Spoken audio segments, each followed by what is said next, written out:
Chicago woman goes out of her way to save homeless from polar vortex.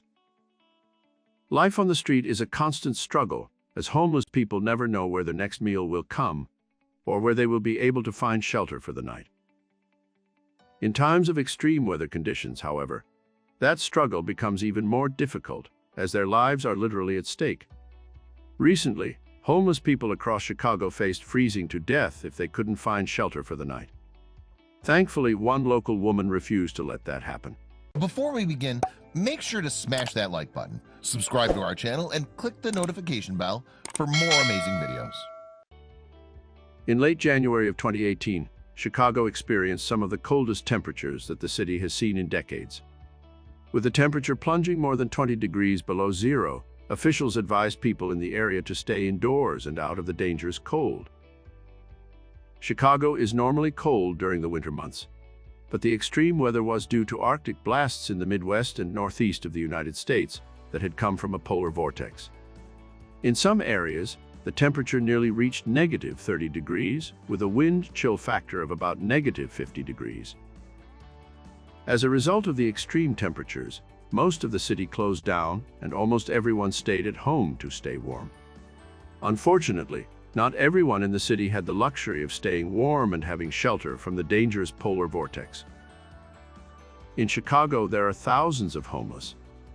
At the time, many scrambled to find some form of shelter during the extreme temperatures.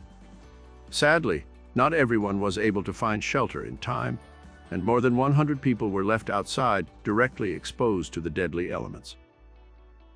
A group of homeless people that live in an area called Tent City, a homeless encampment just southwest of downtown Chicago, had nothing but their thin tents and a few propane gas tanks to keep them warm. They knew that being outside overnight could possibly kill them, but they didn't have any other options. On January 30th, 2018, 34-year-old Candace Payne, a local managing broker from Fifth Group Realty and Management, was lucky enough to have shelter from the dangerous conditions. However, she couldn't stop thinking about the homeless people in the area who had nowhere to go. It was 50 below, and I knew they were going to be sleeping on ice and I had to do something, Payne told the New York Times. I was crying, the 34-year-old told WGN9. Payne started brainstorming different ways she could possibly help. Ultimately, she decided to see if there were any rooms available at local inns and hotels that she could purchase for the night that people stuck on the street could stay in. For Payne, her mission was personal. According to Payne, her husband, Carlos Callahan, had lived on the streets at one point in his life. I lived in my vehicle, Callahan told WGN9. Based on his experiences, Payne knew that the homeless people still out on the street desperately needed help, and that if she didn't step up to help, no one likely would. People judge the homeless a lot, Carlos added. But you never know what these people went through. And I know for me, I wasn't on drugs. I wasn't in a bad situation at home. Things just happened. So without wasting any time, Payne got on the phone and started reaching out to hotels in the area. However, when Payne explained what she was trying to do, many of the local hotels refused to allow her to pay for the rooms, as they didn't want homeless people staying in their rooms. No one wanted them, but one hotel, the Amber Inn, was nice enough to allow me to buy the rooms, Payne told Today. According to Payne, each room cost $70 per night. Without hesitating, she purchased 30 rooms for the night with her credit card. She then reached out to friends on her Instagram account, asking if anyone would like to help out with either paying for more rooms or helping transport the homeless people to the inn. I went on social media and asked people if they have vans or anything, Payne said. Would anyone want to pitch in to help me to transport? I said, I'll pay them for the vans to come and help. Strangers volunteered their cars, SUVs, and vans. They also donated money, which helped Payne pay for a total of 60 rooms for 5 nights. The cost was $70 a night, including a meal, and strangers were just quick paying me, Payne said about her inspiring act of kindness.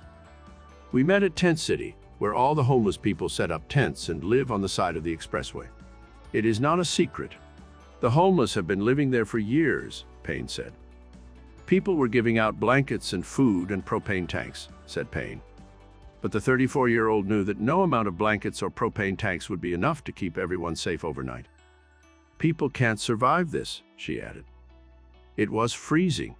No one could have stayed outside that long. After arriving at Tent City, Payne told the community that there were warm rooms available for them. To her surprise, it took some time before they were willing to go with her. They didn't want to leave. They were worried about their belongings being stolen, she said.